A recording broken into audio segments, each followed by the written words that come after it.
내가 모든 사람에게서 자유로우나 스스로 모든 사람에게 종이 된 것은 더 많은 사람을 얻고자 함이라. 유대인들에게나 내가 유대인과 같이 된 것은 유대인들을 얻고자 함이요 율법 아래에 있는 자들에게는 내가 율법 아래에 있지 아니하나 율법 아래에 있는 자같이 된 것은 율법 아래에 있는 자들을 얻고자 함이요 율법 없는 자들에게는 내가 하나님께는 율법 없는 자가 아니요 도리어 그리스도의 율법 아래 있는 자이나 율법 없는 자와 같이 된 것은 율법 없는 자들을 얻고자 함이라.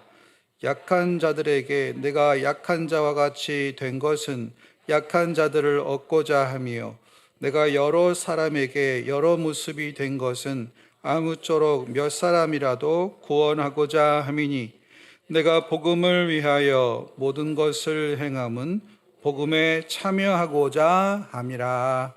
아멘. 진정한 자유는 사랑입니다. 원래 이 섬김의 어원은 본래 종입니다. 영어로는 servant라는 종이라는 이 명사에서 섬김, 서비스가 나왔고 또 섬긴다라는 의미의 serve라는 단어가 나왔다고 합니다. 성경에서 종이란 때로는 부정적으로 때로는 긍정적으로 사용됩니다. 자유가 박탈된 종은 부정적인 종의 모습이지만 자원하는 종의 모습은 스스로 마음에서 우러나서 섬기는 종의 모습은 긍정적입니다. 예수님이 제 아들의 발을 씻기실 때 보여줬던 자발적인 섬김의 모습이죠. 이런 종을 우리는 자유의 종이라고 부를 수 있을 것입니다. 성경에서 말씀하는 진정한 종의 모습은 이웃을 섬기기 위해서 자신의 자유를 내려놓고 봉사하는 종이라고 할 수 있을 것입니다.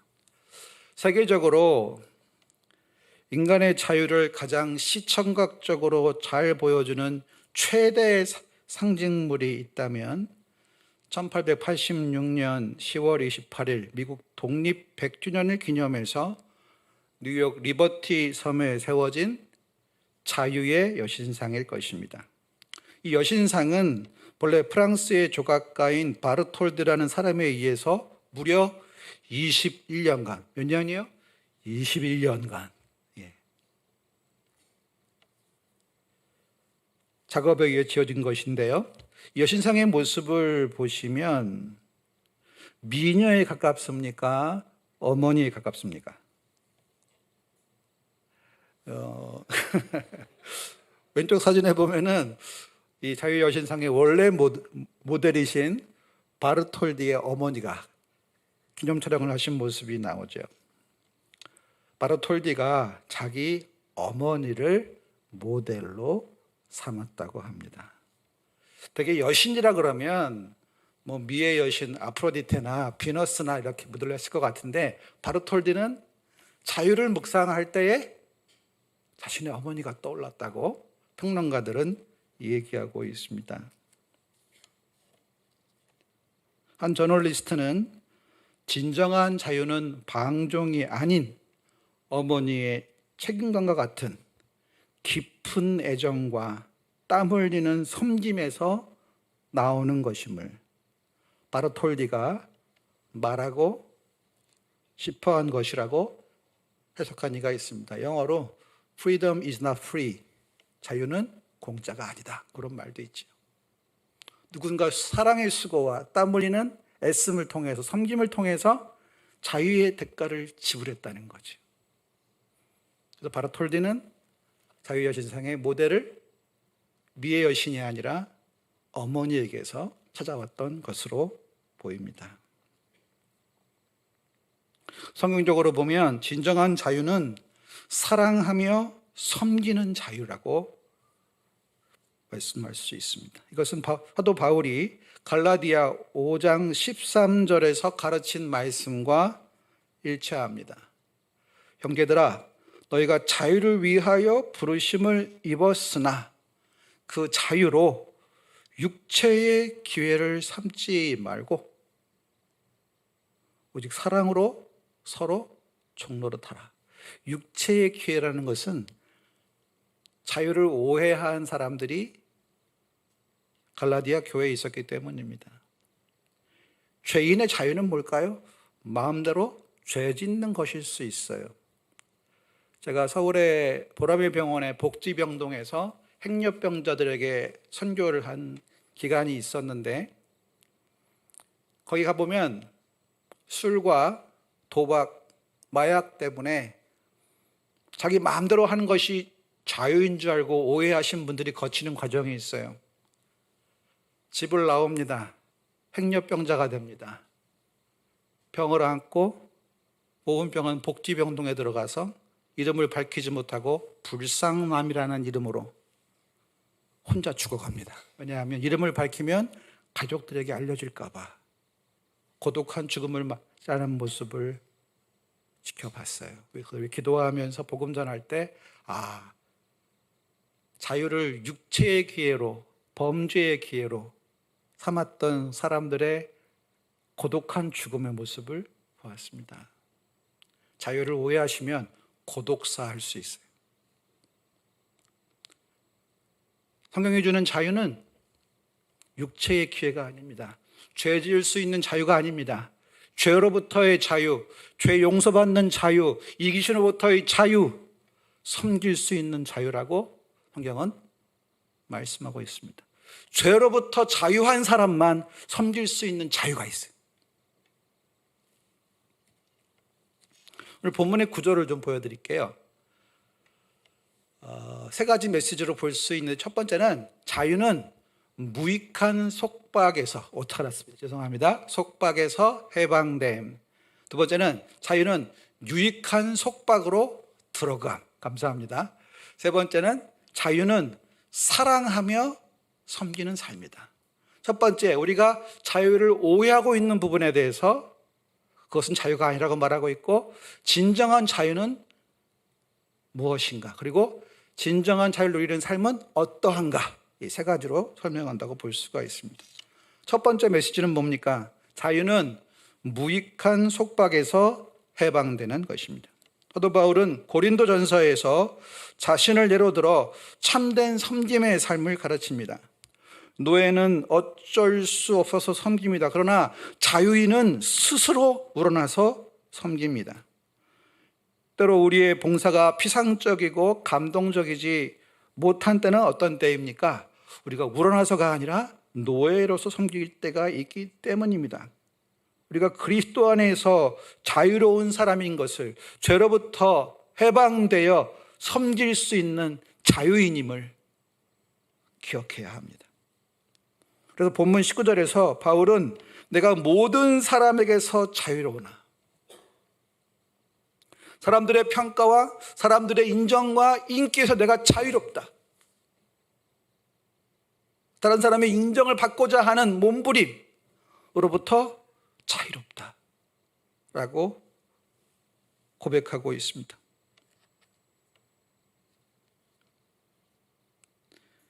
이러한 말씀은 갈라디아 5장 1절에서도 우리에게 나타나고 있는데요, 그리스도께서 우리를 자유롭게 하려고 자유를 주셨으니 그러므로 굳건하게 서서 다시는 종의 멍에를 매지 말라라고 말씀합니다.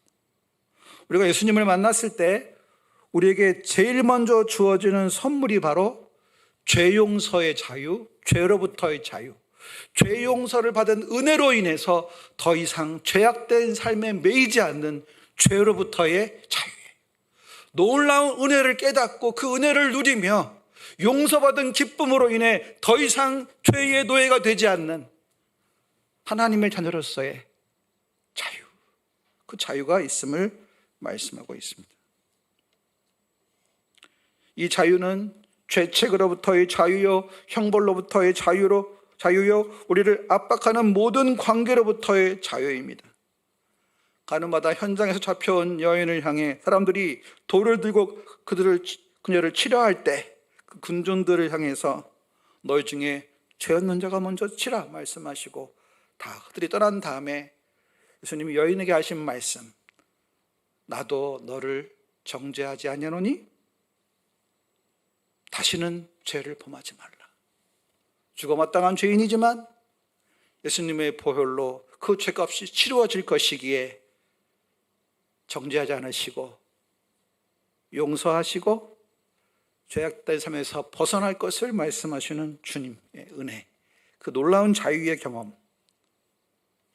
여러분, 물속에 있는 고기를 세 글자로 뭐라고 하죠? 물고기입니다.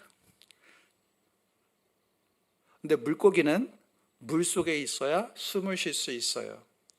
물고기를 땅에 꺼내놓으면 죽습니다. 왜냐하면 물고기는 물속에 녹아있는 산소를 아가미로 걸러서 호흡을 하기 때문입니다. 물고기가 육지 위에 있다면 그것은 무익한 속박이에요. 물고기에게는 물속에 들어가야만 숨을 쉴 수 있는, 물고기에게 땅이 무익한 속박이라면 물고기에는 물속이 바로 유익한 속박이죠. 살 수 있는 물고기의 생명의 속박입니다. 물을 떠나 죽어가는 물고기를 살리려면 어떻게 해야 될까요? 너무 늦기 전에 물고기를 물속으로 돌려보내면 물고기는 삽니다. 물고기에게는 땅에서 벗어나는 것이 자유입니다. 물고기에게는 물이 없는 땅은 무익한 속박이죠. 미국의 남북 전쟁이 끝나고 나서 이제 흑인 노예가 해방이 됐죠. 한 흑인 노인이 애완용 새를 파는 가게에 들어왔다고 합니다. 그 흑인 노인이 애완용 새를 파는 가게의 주인에게 새 한 마리의 가격을 물었습니다. 그리고 그 값을 지불하고 그 새를 새장에서 꺼내서 놔줘버렸어요. 이 모습을 보고 그 새 가게 주인이 놀라서 당신이 무슨 일을 하고 있는지 아냐고 질문했습니다. 그때 그 흑인 노인이 한 말이 있어요. 사장님, 당신이 백인이기 때문에 당신이 모르는 것이 두 가지가 있습니다. 첫 번째는 자유를 잃는 것이 얼마나 고통스러운지 모르는 거예요. 또 한 가지는 그 빼앗겼던 자유를 되찾는 것이 얼마나 기쁜지 모르는 것입니다. 저는 그 기쁨을 알기에 이 새를 풀어주고 싶었습니다. 여러분은 죄로부터의 자유, 이기심으로부터의 자유, 황금 만농주의로부터의 자유를 누리며 하나님의 구원의 은혜를 받은 자로서 우러나서 섬기고 계십니까? 나 같은 죄인 살리신 하나님의 그 놀라운 은혜에 대한 감사의 감격으로 인하여 마음에서 우러나서 하나님 사랑을 이웃 사랑으로 실천하시는 설린교회 공동체를 되시기를 축복합니다. 죄를 용서받은 자유의 고마움, 나는 이제 그 누구에게도 정죄받을 필요가 없이 그 누구에게 얽매일 필요도 없이 그리스도 안에서 하나님 앞에서 다만 성령의 인도하심을 따라 사는 자유의 은혜를 경험하고 계십니까? 구원의 확신이 없는 종교의 굴레에서 복음으로 해방되셨습니까? 우리의 죄값을 치루어 주신 예수님께서 우리에게 주신 이 자유의 특권을 감사하며 그 감사하는 마음으로 우러나서 우리도 주님이 우리를 섬기신 것처럼 이웃과 지체들을 섬기고 있습니까?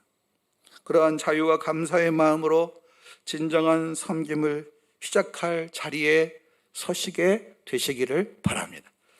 이 말씀을 들으시면서 목사님, 제가 좀 나이가 많아서 이제 은퇴를 했는데 제가 섬길 수 있는 자리가 남아있을까요? 그런 질문을 하신다면, 여러분 성경에 보면 사무엘 사사가 은퇴할 때 했던 유명한 말이 있어요. 내가 은퇴는 하지만 기도를 쉬는 죄를 범치 않겠다. 은퇴하는 사람이 기도 좀 쉬면 안 됩니까? 그런데 사무엘 사사는 쓰리지 않게 말했어요. 내가 지금 은퇴하지만 이제 왕이 세워지니까 내가 은퇴하더라도 기도를 쉬는 죄를 범치 않겠다. 여러분, 이 말씀을 적용하면 이렇게 할 수 있지 않을까? 여러분, 기도의 은퇴가 있습니까? 없습니까? 없나요? 없어요. 기도의 자리를 회복하시기 바랍니다. 특별히 교회는 기도의 어머니로 권사님들이 계시잖아요.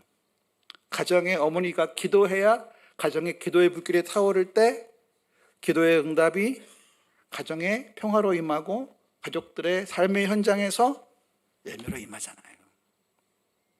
원장님들께서 교회에 기도하는 어머니로서 기도의 불길이 다시 한번 타오를 수 있기를 바랍니다. 우리 기도가 쌓여서 이스라엘이 아말렉과의 전투에서 전방은 여호수아의 칼날이 움직이는 접전하는 것이 아니라 모세의 두 팔이 올라간 기도의 자리가 영적인 전쟁터였어요. 기도의 손에서 승부는 결정됐습니다. 기도의 팔이 올라가 있으면 여호수아의 칼날이 이겼고 기도의 손이 내려가면 패배했어요. 기도의 자리를 회복하셔서 영적 전쟁의 승전보가 우리 사역 현장마다 이어질 수 있기를 바랍니다. 둘째로, 자유는 유익한 속박으로 들어가는 것입니다. 19절에 바울의 고백을 들어보시면요, 내가 모든 사람에게 자유로우나 사람들의 평가와 사람들의 인정을 받는 것에 내가 자유롭다. 빌리 그레엄 목사님의 대를 잇는 미국의 영적 멘토로서 추앙받던 팀 켈러 목사님의 설교를 듣다가 제가 은혜 받은 적이 있어요. 죄인의 구주이신 예수 그리스도 안에서 복음을 통해 용납과 치유를 경험한 사람은 사람들의 평가로부터 자유로워진다. 요약하면 죄인의 구주이신 예수 그리스도께서 죄인인 우리를 받아주신 줄로 믿습니다. 이 복음을 경험하게 되면 이 복음이 우리를 자유롭게 해서 눈에 보이는 율법적인 행위를, 종교적인 행위를 통해 사람들의 인정과 칭찬을 받게 되는 모든 몸부림으로부터 우리를 자유롭게 하고 구원의 은혜에 감사하는 마음으로 우러나서 섬기는, 그리스도의 자유를 누리는, 죄로부터의 자유로 인하여 섬길 수 있는 자유를 누리는 하나님의 자녀와 백성이 되게 될 줄로 믿습니다. 구약 출애굽기 21장에 보면 한 사람이 어떤 집에 종으로 팔려오면 그는 6년을 무조건 자기 주인을 위해 일해야 합니다. 그러나 어떤 종이라도 안식년이 되는 제7년이 되면 일단 자유인이 됩니다. 그런데 그 7년에 어떤 종이 자기 주인에 대한 사랑 때문에 스스로 자유를 포기하면 주인은 재판장에게 데리고 가서 영원한 사랑의 종, 자유하는 종이 된다는 표시로 그의 귀를 뚫었습니다. 이게 아마 귀걸이의 시초가 아닌가 싶은데요. 왜 자발적인 종이 되었을까요?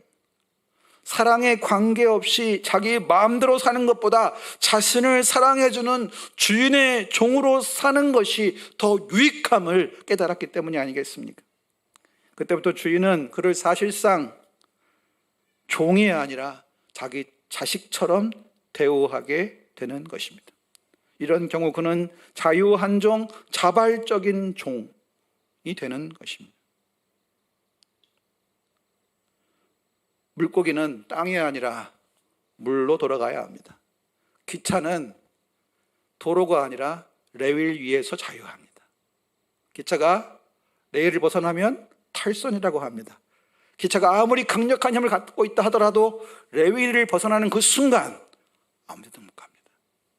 기차는 레일 위에서, 그리스도인은 주의 말씀 위에서 주의 말씀을 따라 자유를 누리게 됩니다. 기독교 역사에서 하나님 나라의 지평을 넓혀온 모든 하나님의 사람들이 바로 이런 자발적인 종이었다는 사실을 아십니까?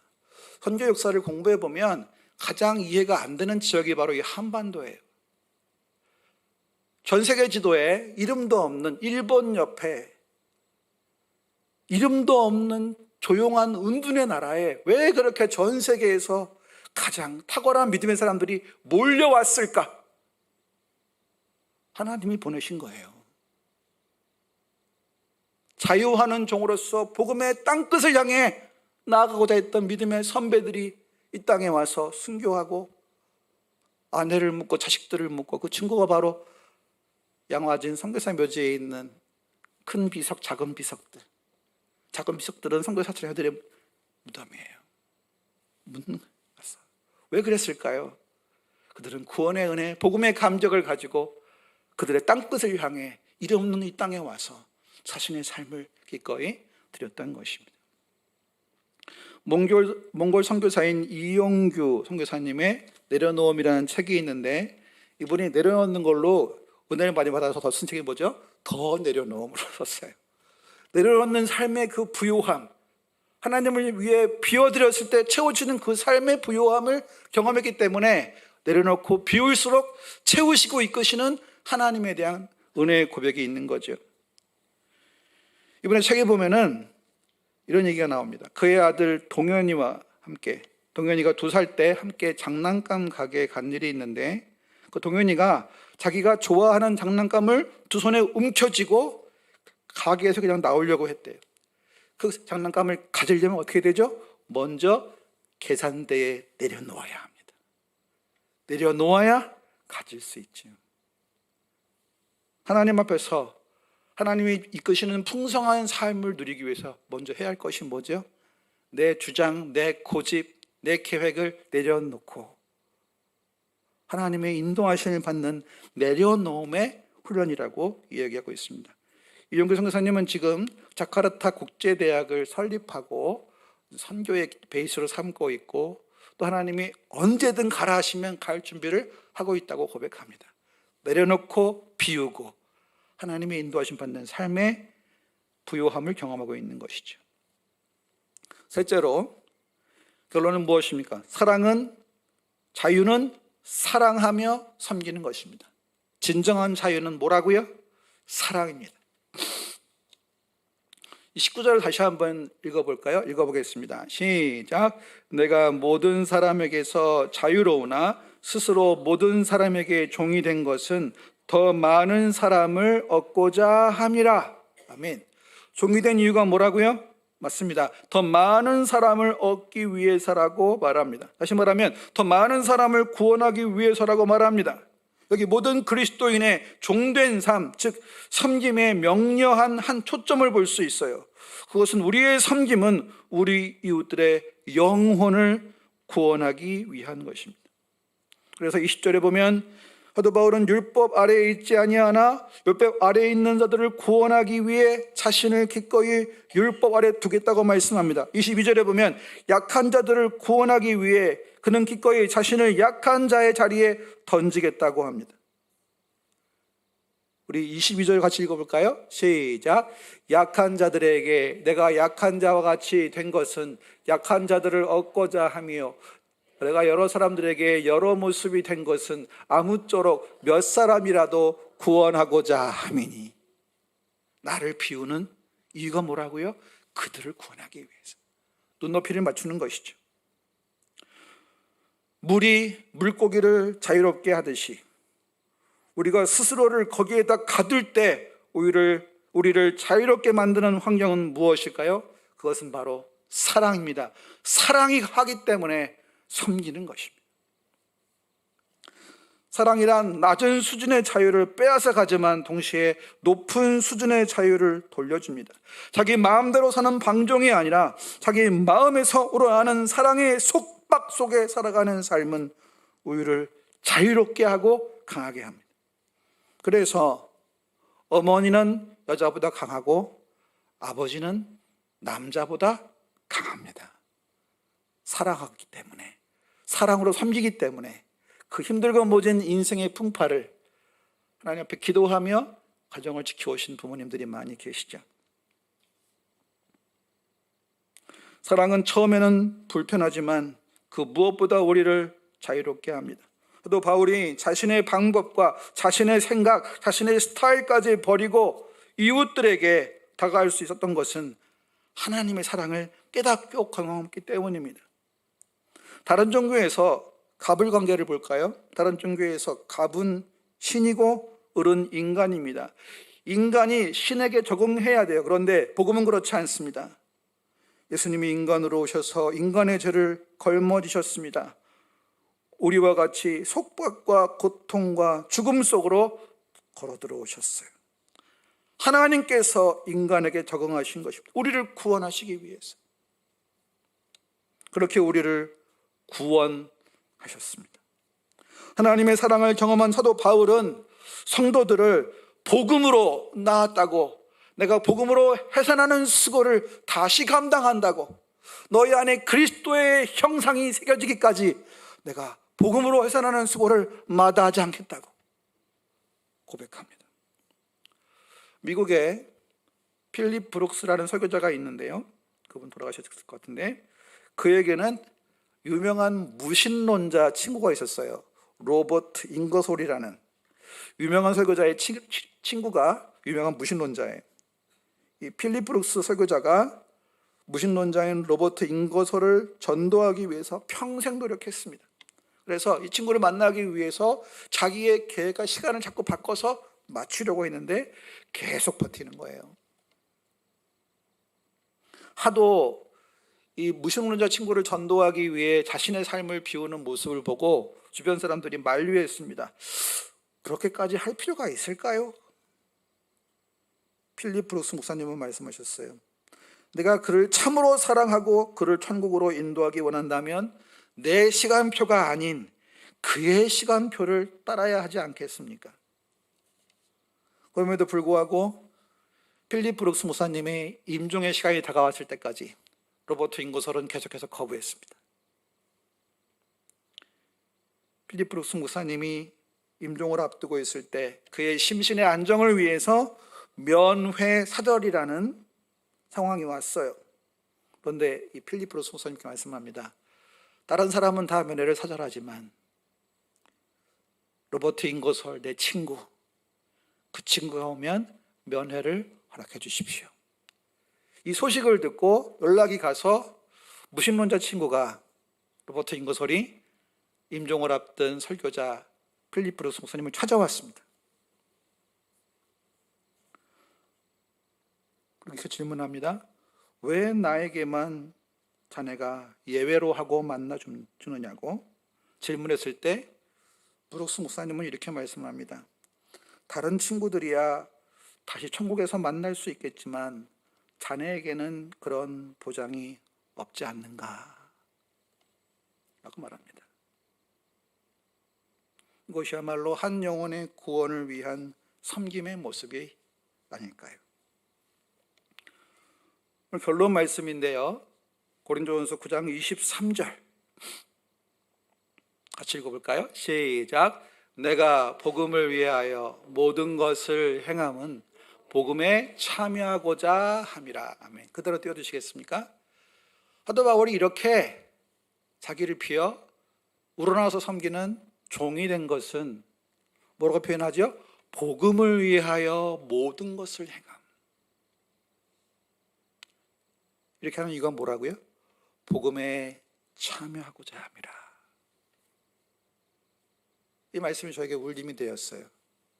여러분 요한복음 3장 16절 말씀 외우시죠? 한번 외워볼까요? 하나님이 세상을, 시작. 하나님이 세상을 이처럼 사랑하사 독생자를 주셨으니 이는 저를 믿는 자마다 멸망하지 않고 영생을 얻게 하려 하심이니라. 아멘. 이게 복음이잖아요. 하나님이 세상을 이처럼 사랑하신 증거가 바로 독생자 예수 그리스도를 아끼지 않으시고 보내주시어서 예수를 믿는 사람은 멸망당하지 않고 영생을 얻게 하시는 이 복음이 바로 하나님의 사랑의 증거인 줄로 믿습니다. 이 복음을 경험하면 복음을 위하여 모든 것을 하게 됩니다.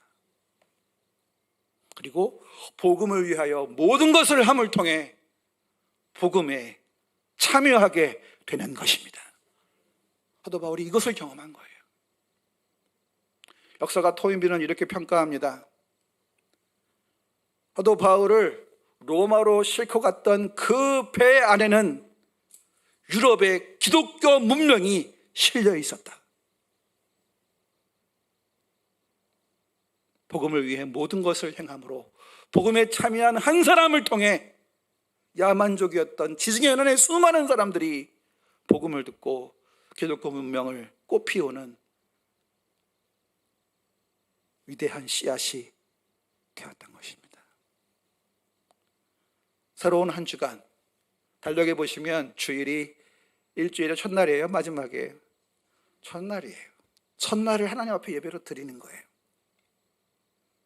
그리고 월, 화, 수, 목, 금, 토도 첫날을 드린 것은 전체를 드린 것이고 첫 것은 전체를 대표합니다. 새로운 한 주의 첫날을, 빨간 날을 우리는 예배로 드리며 쉬고 시작해요. 구약의 목표는 안식을 향해 나아가는 것이었습니다. 그런데 예수님이 오셔서 이루신 구원은 안식하고 시작합니다. 주님과 교제함으로 쉼을 얻고 이제 나아가 뭘 해야 할까요? 복음을 위해 모든 것을 행함으로 복음에 참여하는 것이 바로 우리의 사명인 줄로 믿습니다. 여러분, 직장의 현장에서 만나는 사람들, 만약에 의사가 환자를 돈벌이로 보면 정말 불쌍한 인생이 될 거예요. 법조인들이 자신을 만나는 사람들을 다 돈벌이로 본다면 불쌍한 인생이 될 거예요. 그런데 한 사람 한 사람을 내가 하나님께 받은 그 사랑을 실천하는, 복음을 위해 모든 것을 행함으로 복음에 참여하는 장이 된다면 선교적인 교회의 성도들로서 우리의 삶도 선교적인 삶이 될 줄로 믿습니다. 이렇게 한 주간 주님과 동행하며 그리스도의 승리에 동참하는 복된 한 주간 되시기를 바랍니다. 기도하겠습니다. 하나님 아버지, 오늘 말씀을 통해서 참된 자유는 사람들의 인정과 평가를 바라보는 무익한 속박에서 벗어나 스스로 하나님의 사랑을 받은 자로서 이웃을 섬기는 유익한 속박에 들어가 사랑으로 섬기는 삶을 깨닫게 해주시니 감사합니다. 우리가 무엇을 먹고 무엇을 마시든지 어떤 일을 하든지 참된 자유는 사랑임을 깨닫고 복음을 위해 모든 일을 행함으로 복음에 참여하는 자가 되게 하여 주옵소서. 예수님의 이름으로 기도합니다. 아멘.